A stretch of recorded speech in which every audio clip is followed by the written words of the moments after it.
Hello and welcome to another episode of the Monday Night Wars. We are live with WCW Nitro, March 25th, 1996, at the Von Braun Civic Center in Huntsville, Alabama. With me, as always, is Joseph, and I'm Scott. Joseph, how are you, my boy? I am good, Scott. How are you, man? I'm so good. So good with you in the world. With me in the world. Well, we actually have some interesting news, some updates that have happened in the wrestling world, as it were.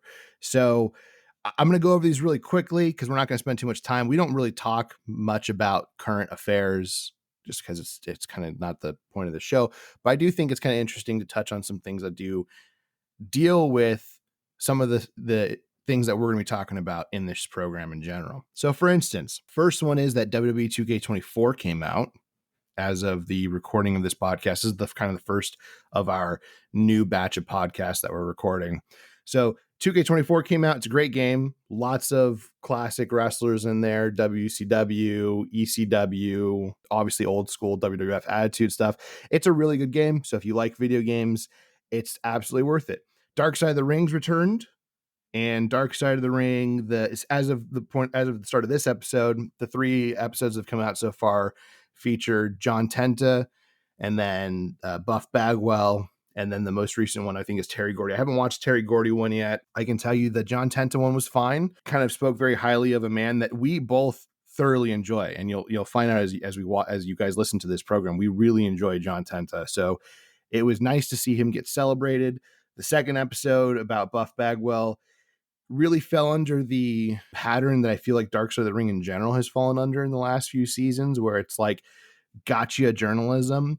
So their whole idea is, who can we try to attack in this episode? Who can we really try to get? The person they tried to get this time was Shane Helms or Hurricane Helms or Gregory Helms, or whatever you want to call him. And it wasn't well done. There's literally no like they didn't even reach out to him for a response. So it was like, come on, man, that's not journalism. This is stupid.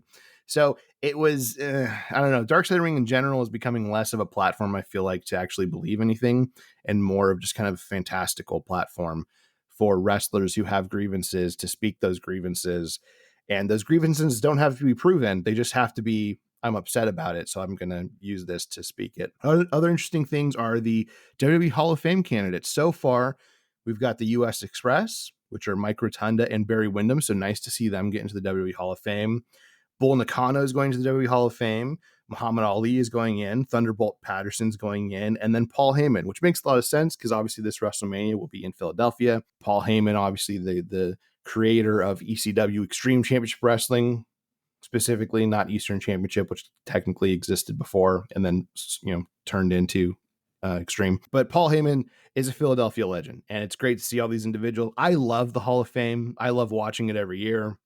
It's just nice to see people get celebrated. I think, especially when a lot of these old wrestlers, you get to kind of see the toll that it took on their bodies and the sacrifices that they made to entertain us. It's nice to see that. And speaking of older wrestlers, Sting had his retirement match in AEW at Revolution. That happened actually right after we did our last batch of recordings. So we didn't talk about it then. It was fun for sure. It was nice to see him go out and be celebrated. I don't think it was particularly booked well. I think that it was nice to see him happy for sure. Nice to see him with his family. That was really cool. There was a lot of positives for it. I don't think there was anything that was necessarily negative. I just don't think it's how you should have handled it. I think you could have done similar things without going, hey, he retained the titles and now they get like, I don't know. I just think it was a really poor showing on that perspective. But I do know that he was very happy. His family was very happy. It was cool to see him with his boys. All of that was cool. And then the most recent thing is Mercedes Moné, aka Sasha Banks, has joined AEW. And this has been a really weird thing where people were like, oh, screw you, because you were part of us. These are the WWE fans. You were part of us, and now you're over there. And then the AEW fans like, ha ha ha, screw you guys. We got her now. And who gives a shit? Like, it's fine, guys. Everybody will be okay. If she's over in AEW and happy there, Awesome. If that makes her happy, cool. It doesn't affect you if you're a WWE fan. It doesn't. It doesn't affect you. It's not. We got to stop this whole like we're doing the Monday Night Wars because these were actual wars. There's no wars going on today, guys. That doesn't exist. So just let people be happy and do their thing. If she's happy, she's happy. Let her be happy. So that's pretty much all of the wrestling big news that have happened between our last bits of recording. I'm cutting all this. We don't got time for that shit. Anyways, we got a match. We got Randy Savage versus the Belfast. Hold on. We don't even know where we're at, Scott. You haven't told us where we're at. I'm pretty sure I said we were at the Von Braun Civic Center in Huntsville, Alabama. No, you did. You did. I expected you to segue into your war crimes joke again, but you did not. That's why I didn't remember it. That's for folks that pay the $2 a month to listen to our Patreon. They get to hear my war crimes joke. That's big of true. Also, this is actually interesting about that. So our boy Ronnie reached out to us and said, "Hey, is there a way I can reach you guys?" And I which tells me, Ronnie, as much as I love you, you're not listening to the end of the episodes, because I know what people were doing, right? That ad hits at the very end, and then I ain't got time for that. But that does tell you all our socials. It'll tell you how to reach us. You can reach us at email, mnwpodcast@gmail.com. We're on Twitter. We're on Facebook. We're on Instagram. So there's plenty of ways to reach us. That's probably as much of a social interaction as we'll do is via social media. Don't be expecting anything closer than that. But yeah, if you don't know, that's how to reach us. And eventually, we haven't locked it in yet, but we do have to kind of thank people who have listened to this show, because Spotify has actually gotten us to the point where we can actually start to monetize this in a way.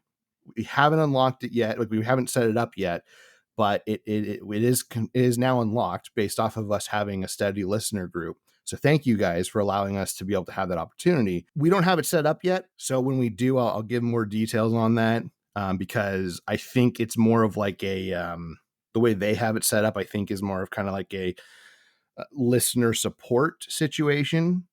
And I initially set up the subscription service on it, and then I realized, well, we got Patreon, so there's no point in doing that.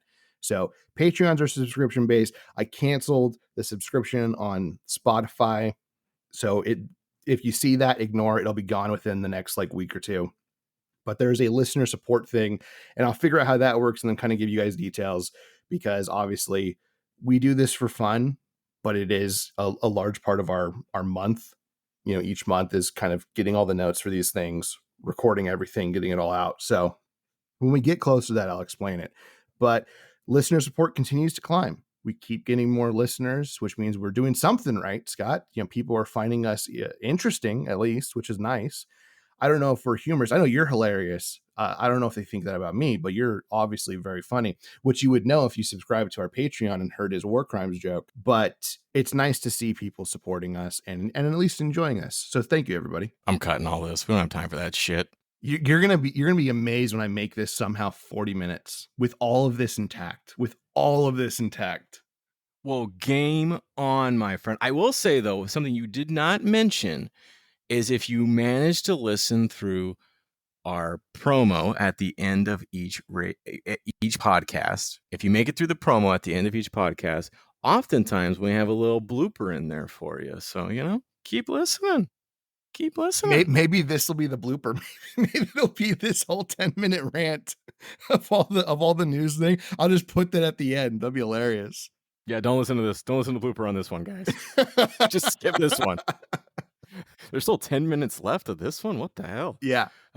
Anyways, we have a match, Joseph. We do? It's Randy Savage, and it's the Belfast Bruiser. And I like these fit Finley matches, man. They're just slugfests, with the Macho Man winning on the flying elbow. 5 minutes, 5 seconds. What do you think of this match, Joseph? It got a B+ for me. I'm going to talk about what Macho is wearing. He's in all green and white, and it's so good. It gets an A+. The match itself got a B+ for me. I can't give it any higher than that because there's no storyline, and that's kind of my rule. If you don't have some sort of storyline going on, There's only very rare situations where you can eclipse an A, like the debut of somebody would kind of be like an A, because that's kind of its own storyline. A retirement match, if there was no storyline in there, I might give you an A, just because, like, hey, it was, thank you for all your service, kind of things like that. But this is pretty much the highest I can give this. And it really kind of goes to what you're talking about, right? You enjoy these Belfast Bruiser Fit Finley matches. I do too. He's tremendous. Mach is tremendous. To me, this is a dream matchup. In my personal opinion, to me, this is a dream. I honestly, when I turned on this program, was not expecting to see this to start off the show. And it was I felt blessed to have seen it. It was really cool to see it. You get to see two guys that I think you do, and obviously I do, love both these individuals, and you get to watch them. If you had told me, if you had given me a promo the week before and said, hey, just, next week this match is coming up, I would be tuning in for this match. It was really, really enjoyable. It's the right call on the winner. Obviously, Fit Finley is not at the point where he should be winning a match like this. Has to go to Macho, but it's such a great opener for your show. For what was sorry if you paid the $2 and are hearing this now. The uncensored show was garbage. So going from that right into this, and kind of my watching and note taking, was such a breath of fresh air. It was so nice, because man, what a bad pay-per-view. So this is such a great start to this program. Yeah, and our favorite match of the night at Uncensored was a Fit Finley Belfast Bruiser match against Steven Regal. They should have done more with Fit Finley. He should have been a regular thing. Joseph, could you imagine? Okay, I'm listening. Could you imagine? Think about this. Yeah. Fit Finley, the Belfast Bruiser, versus Steven Regal. Okay. Versus Hacksaw Jim Duggan. Ooh. Oh my God. That'd be so absurd and wonderful. It would be good. It would be good. Because there is a Steven Regal Hacksaw Jim Duggan match that's going to come up that I am going to talk endlessly about. So get ready for when that happens, my friends. It's one of my favorite matches of all time. And you'll be like, that one? Yes, that one. It's so good. It's so good. Anyways, we got to move on, because Joseph talked for 45 minutes at the beginning of this program about things not related to March 25th, 1996. So I got to keep this going. I got to get this train rolling. We got Mean Gene with Ric Flair and the ladies of Space Mountain. They have come to talk shit. That's the dumbest thing in the world. And I say it more than once in these notes, so get ready. Get used to it, buddy. They have come to talk shit about the Macho Man Randy Savage and Lex Luger, because Lex Luger is now on Ric Flair's shit list for slugging him at the pay-per-view. Liz says she is more man than both those guys, Joseph. What do you make of this? Honestly, I thought everybody did a pretty good job here. Got a B for me. Nothing stood out as like a wow, that was amazing. Ric Flair keeps doing this. I got the whole world in his hands thing. That's a weird one, because that will become synonymous many, many, many years later on down the line with Bray Wyatt. Rest in peace, Bray. And it's kind of jarring for me to hear it, because I so associate it with him.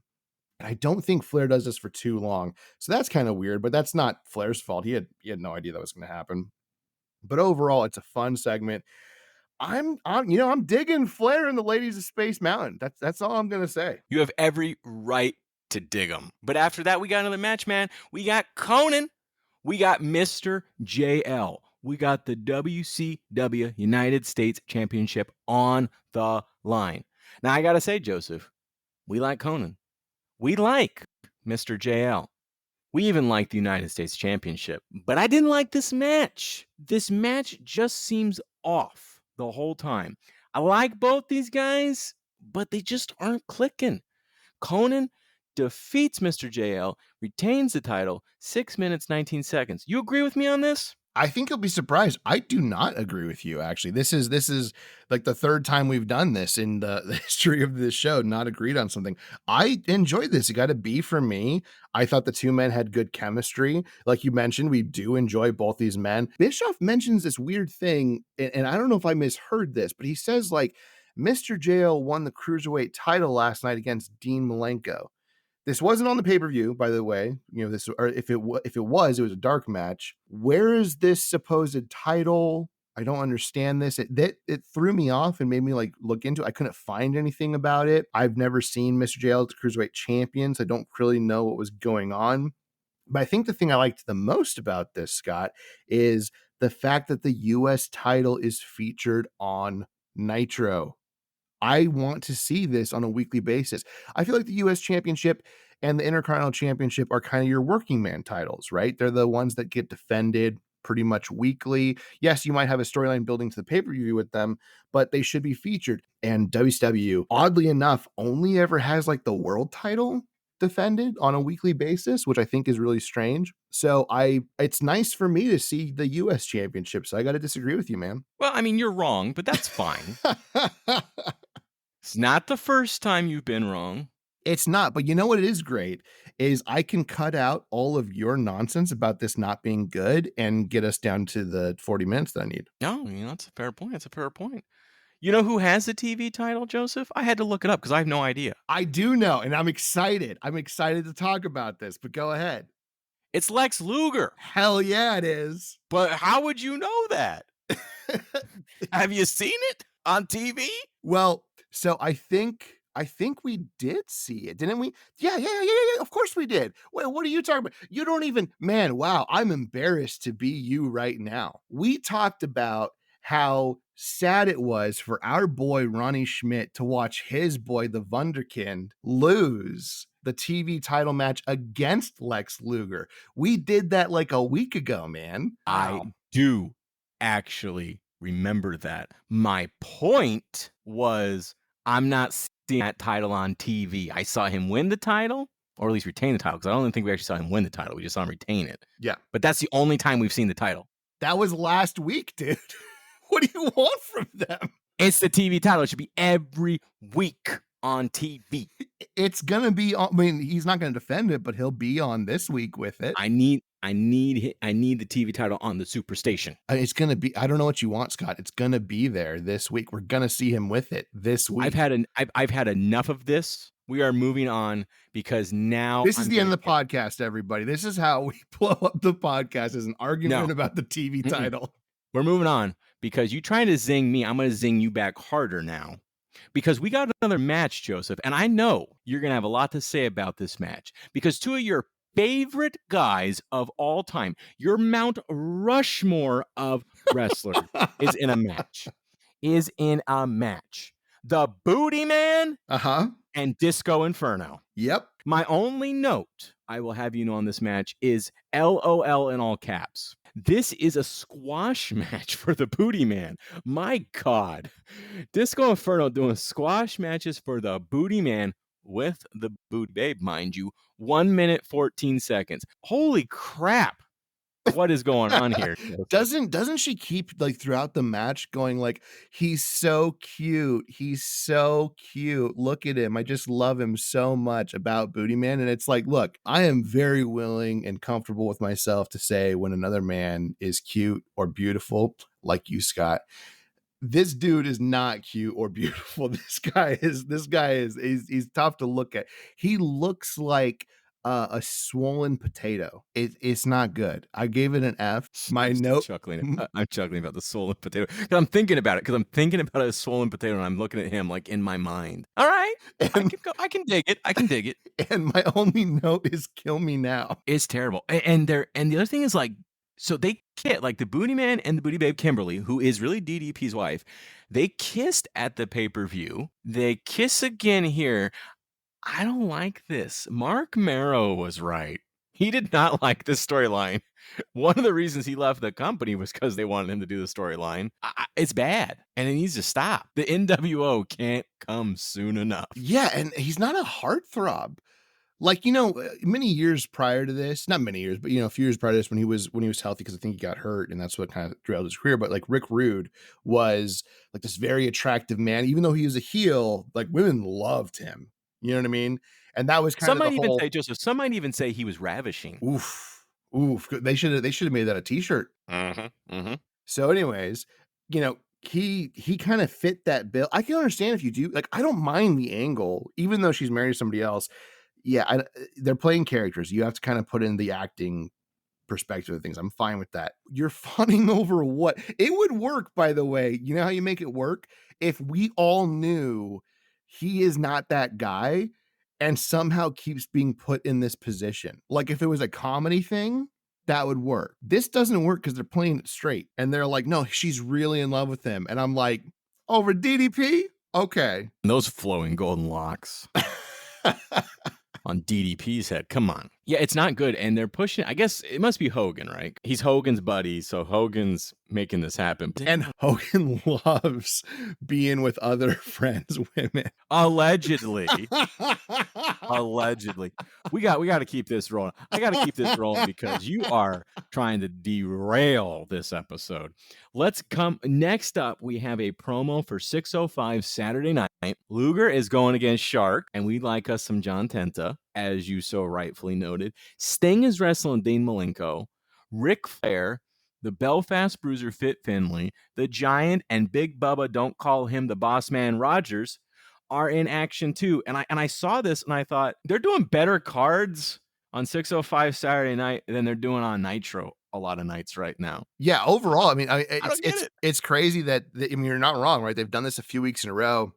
Like they'll have in a lot of, weirdly enough, a lot of Saturday match or Saturday night matches will feature like Sting. And I'm like looking at this, obviously we're going to go into one, but I'm kind of like, I kind of want that match. I kind of want to see him wrestle that person. Or like you mentioned, you know, Luger wins the title, the TV title. The way he won it was on Saturday. Boy, wouldn't that be great to watch on Nitro? Yeah, I mean, well, we just got off a Booty Man versus Disco Inferno match. And then they're telling me if I tune in on Saturday night, I get Luger versus Shark, Sting versus Dean Malenko, Ric Flair is at it, Belfast Bruiser's at it, who we're enjoying, the Giants at it, Big Bubba Rogers is at it. I like all those guys. They're all good wrestlers. That sounds like a good card. But here we get the Booty Man and Disco Inferno. Oh boy. After that, though, we actually get a good match. We get Lex Luger, we get Sting, we get the American Males. I like the American Males. I think they're a good tag team. Maybe not the best wrestlers in the world, but I like the gimmick. I think it works. WCW World Tag Team Championships on the line. Lex and Sting win. It's 6 minutes, 20 seconds. And I'll tell you, good guy Sting, he stops to celebrate with the males. What a guy this guy is. Luger, though, he takes the belts and he leaves. He got nothing to do with this crap. Joseph, what do you think about this one? I enjoyed it. Got a B- for me. It's not the best thing in the world. Just like you, I do enjoy the American Males. I think they're a fun tag team. I think they've been tag team champions a few times by this point, and they're enjoyable. They're not on the top of the mountain, as it were, and that's fine. But they put on a good match, and Sting and Luger are the right people to win this because you're trying to figure out how to make their eventual split up work. I think you got to keep having them win. My big takeaway from this was that this episode of Nitro is more worth the cost of the pay-per-view than the pay-per-view was. You think this is a better card than the pay-per-view is what you're saying? I don't think anything, Scott. I know this is a better card than the pay-per-view. I would be much more willing to pay 40 or 50 bucks, however much it costs for the pay-per-view, to watch this, which I'm getting for free, than that shit we had to watch last night. I was gonna second guess you, and my argument was gonna be, well, I mean, but the Booty Man's in action tonight. But the Booty Man was in action at the pay-per-view. Yeah. So we got nothing over him. Let's say at least the Booty Man wasn't in it. No, he was in it. And then he even shows up at the end with frying pans. Mm-hmm. Yeah, I think you're right. After that, though, we got the main event, man. We are rolling. I got this train back on track. We are rolling. Main event. Ric Flair with the ladies of Space Mountain versus the Giant. Elizabeth and the Woman are throwing the Macho Man's money into the crowd because, Miss Elizabeth is throwing all the Macho Man's money. Flair plays every dirty trick in the book. He even goes the extra point right into the Giant's ball sack. The ladies of Space Mountain, they're interfering. The Giant manages to still get the best of Flair, and he needs Ken Sullivan and Arn Anderson to run in with chairs. But that don't stop the Giant. He destroys everyone, but gets DQ'd. Ric Flair versus the Giant. Ric Flair wins, keeps the WCW World Heavyweight Championship, 8 minutes, 56 seconds. Of note, Giant leaves Jimmy Hart. This is officially his babyface turn. We've kind of been at the will he or won't he. This is it, Joseph. What'd you think? I thought it was fine. Got a C from me. There's nothing, amazing to write home about this. I really am so tired of the WCW title being defended weekly. Like, it's not a working man's title. It needs to be featured only on pay-per-view. Stop giving it away for free.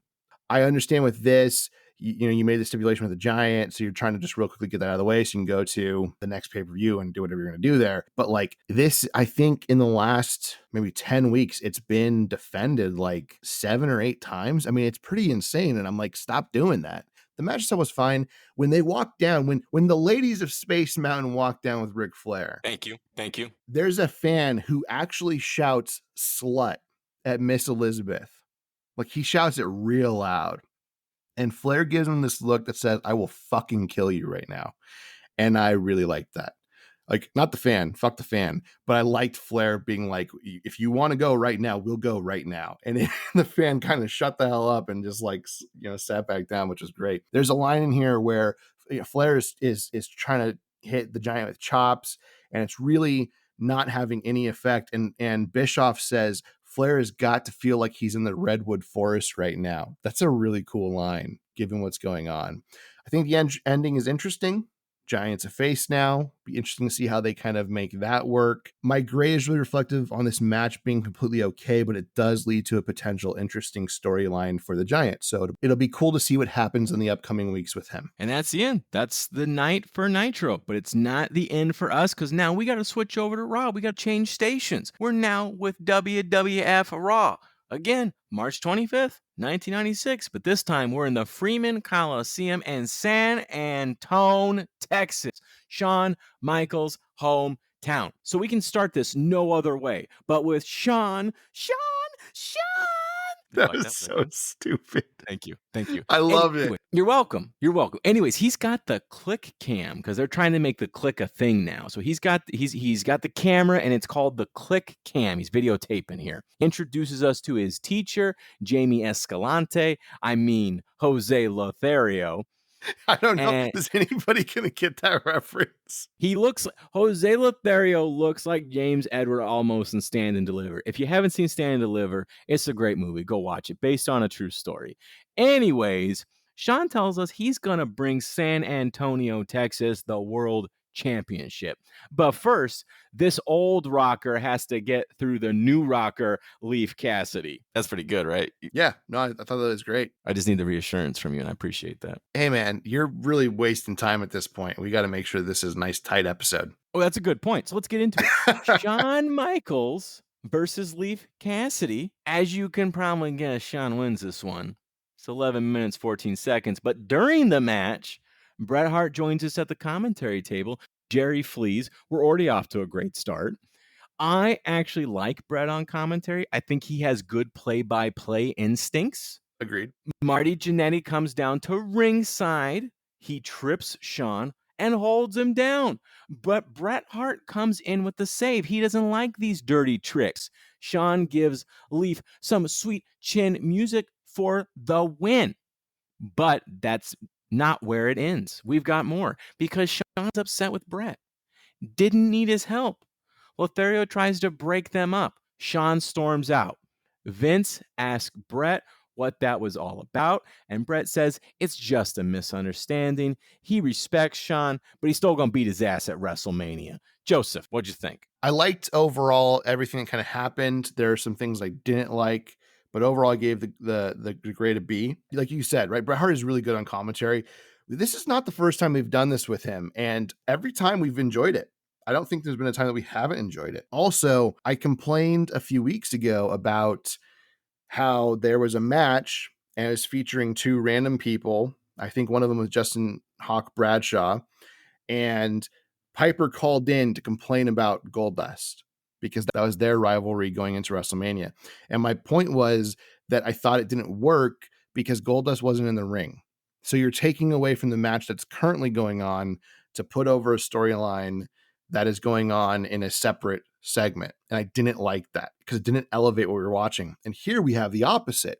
We have Bret Hart on commentary during a Shawn Michaels match. I like the idea of him versus Leif Cassidy and the whole kind of, the old rockers, the new rockers. I like that. I thought that was a cool thing. But everything Brett says plays into their upcoming match. This is the go home show to WrestleMania, right? So they need to really kind of elevate this. It's the right call on how to kind of set up this match by using Bret Hart. But Jannetty helping Cassidy cheat and Bret stopping them is the wrong move. And in my opinion, completely bad booking. Instead, here's what I think should have happened. And this isn't very long, but Jannetty should have tried to cheat, but the ref catches him and actually throws Jannetty out. At which point, HBK, being this kind of cocky upstart that they've been really kind of playing him out to be, is laughing at him and eventually hits the sweet chin music on Cassidy. At which point, he doesn't have to worry about anything because his guy is down and he's dancing around while Marty Jannetty is still getting escorted out of the ring. Turns around, walks right into a belt over the head from Bret Hart. And now Bret Hart has officially turned heel. You've been having Bret Hart have a problem with Shawn Michaels for a long time now. That's been the whole crux of this storyline, is that he doesn't like that Shawn Michaels is being this disrespectful upstart and everybody loves him for it and all that stuff. And he's going to prove him wrong. Bret Hart should have used this opportunity to turn heel. He lays Leif Cassidy over Shawn, who's knocked out. The ref turns around. 1, 2, 3. Now you have another layer to the storyline that ends the go home show of Raw, goes right into WrestleMania, and now Bret Hart is a solidified heel. And it's not just Shawn Michaels is pursuing the boyhood dream, but now he also kind of wants revenge on Bret Hart. I think it makes it make way more sense. Bravo. 10 out of 10 rebooking. Loved it. Are you being facetious or did you actually like it? You'll never know. Oh. Up next. No, I did. I liked it. I thought I think that actually works better. I really do. After that, though, we got Hunter Hearst Helmsley versus Aldo Montoya. Aldo holds the ropes for Hunter's lady. Good guy, Aldo. But Hunter doesn't like that. He takes exception to it and just lays into Aldo. But they go back and forth. Aldo doesn't let this slide. Aldo goes back and forth with Hunter, but Hunter wins it with the pedigree. 4 minutes, 42 seconds, Joseph. What'd you think? Hunter Hearst Helmsley beating Aldo Rain makes a lot of sense. It's the only outcome you could have. It's the expected outcome. The match itself is a C. There's no storyline going into this. What really kind of sucks is they're building towards this Hunter Hearst Helmsley versus Ultimate Warrior thing at WrestleMania. Ultimate Warrior has not been featured at any point on Raw. So the build, and I get why they're doing it, to be clear. They're trying to make, this a special attractions while you're paying the money to watch WrestleMania to see Ultimate Warrior return. I totally understand that. But it makes it more complex to kind of get over this storyline between these two men because you don't actually have anything for Hunter Hearst Helmsley to bounce off of. I really think for weeks they should have been having him say things like, he's never going to show up. Where is he? He's, I'm beating one guy after another and Ultimate Warrior's not around. He won't even show up for that match. And then obviously he does and then beats him. And that would have, I think, been better. But, it is kind of what it is. And look, Aldo Rain wasn't going to win this match. It wasn't going to happen. He hasn't won anything relevant in a long time. I don't know if he's ever held the title at this point, so it just kind of is what it is. The match got a C. It's a finely wrestled match. Both men do fine, but it's just it kind of fell flat a little bit on kind of what I'd like to see on a go home show. Well, maybe I'll perk you up here. Do it. Because up next we got Goldust, and he is in the Hollywood backlot molesting a Rowdy Roddy Piper mannequin. That's literally my note. Before he smashes it. And this is all because he and Piper will be facing each other at WrestleMania in a Hollywood backlot brawl. Joseph, how aroused were you during this segment? I went from 6 to 12 immediately. This is absurd gold dusting. I loved it. It got an A from me. It was good. I liked it. It's Goldust being Goldust. Nothing wrong with it. It was good. And it's the go home show. They're having this brawl at WrestleMania. I thought it was a good reminder of it. A little spoiler alert, everybody here. I know a lot of people don't like this Hollywood backlot brawl. I love it. And you'll get to find out why if you subscribe to the Patreon and listen to our WrestleMania podcast. I hope you guys are ready for the fact that we're just going to bombard you with these little subtle plugs about our Patreon. They're very subtle. Buy it. As Kevin Nash screams in an NWO promo, which you'll also see at some point. Yeah. Anyways, also very exciting, Mankind makes his debut next week. That's Ooh. a show I'm tuning into. Yeah. So we got that. Up next, we got Vince with Paul Bearer and The Undertaker. They say Diesel robbed Taker of the World Championship. Undertaker tells the creatures of the night that they're gonna feast at WrestleMania. What'd you think of this one, Joseph? I enjoyed it. Got a C plus from me. It wasn't the greatest thing I've ever seen, but I did enjoy it. I really like Taker calling his fans the creatures of the night. It's very 90s cheese. I think it's really cool. Look, if you pulled that off today, or if you try to pull it off today, it would not work.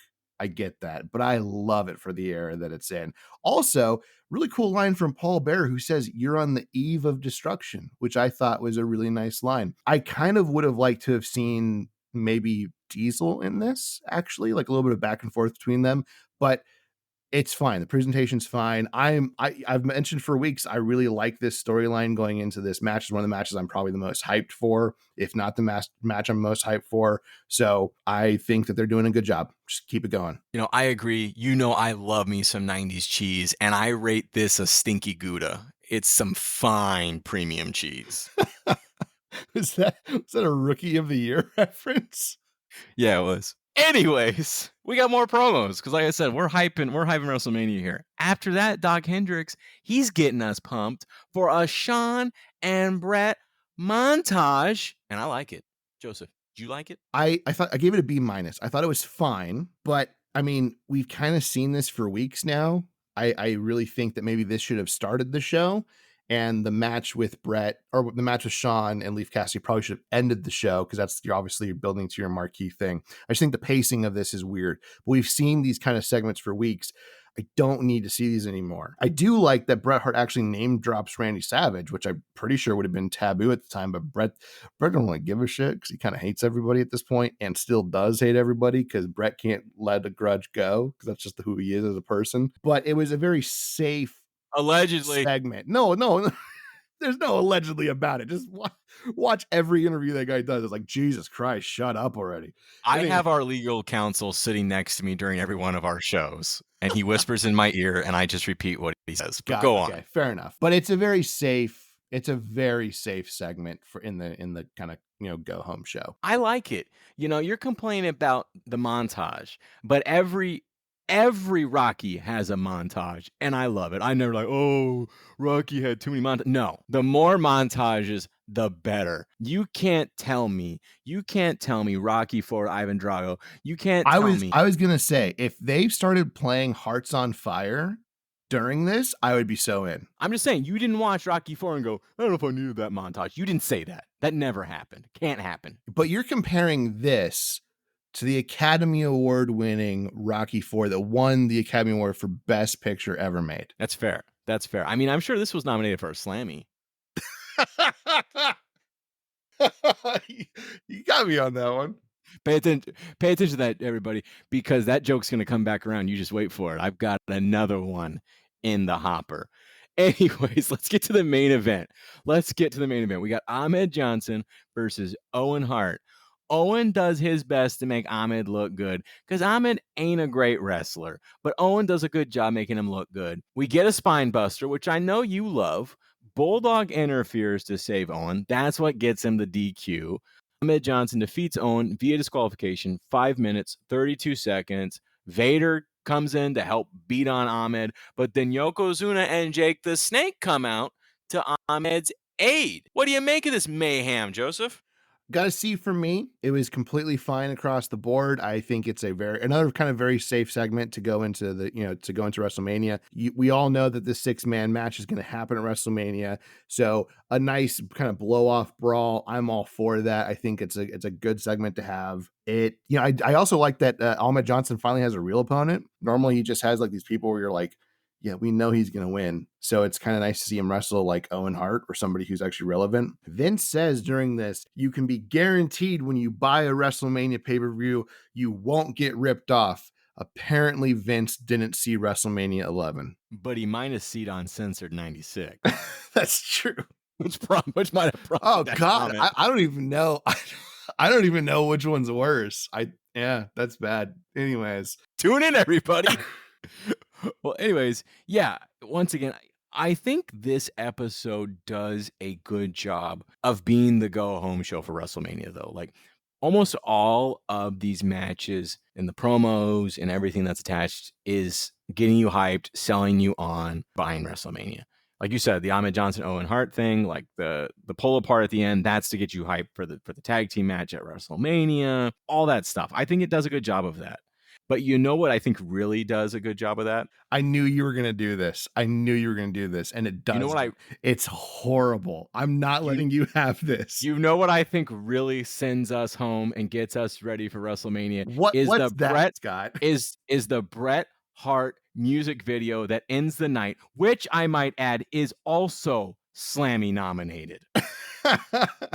It really is. They say that. I know they do. It's so stupid. It's so bad. It's I don't know if it's as okay, to be fair, I don't know if it's as bad as the Shawn Michaels is Hurt music video that they did a few months back, but it's bad. It's not good. Well, that does it. Who won, Joseph?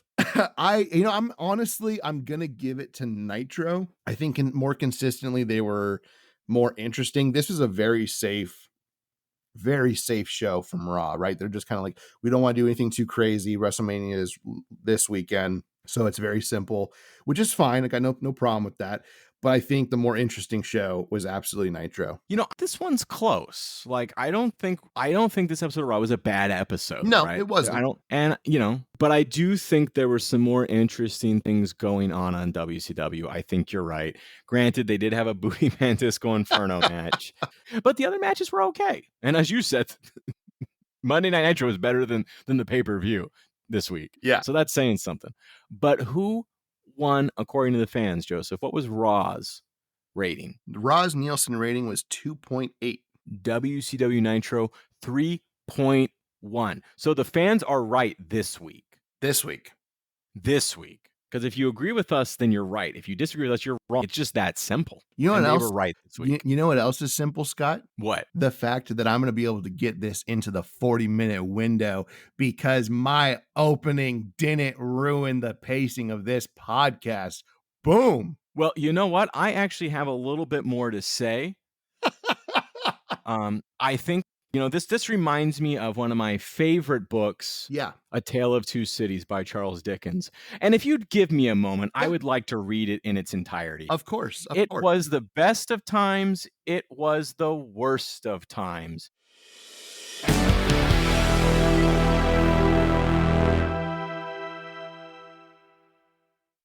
Hey everybody, it's Joseph. And guess what? Not only can you listen to us every Monday on Spotify, but you can find us on Apple Podcasts, iHeartRadio, Amazon Music, and YouTube Podcasts as well. Just search for Monday Night Wars Podcasts. If you want to reach out to us, you can find us on Twitter at MON Night Wars Pod, on Instagram at Monday Night Wars Podcast, or just email us at mnwpodcast@gmail.com. And finally, subscribe to our Patreon at Monday Night Wars Podcast. For $2 a month, you get every pay-per-view from WCW and WWF during this era, as well as additional content later on. Once again, thank you for listening. We'll see you here next time on the Monday Night Wars Podcast.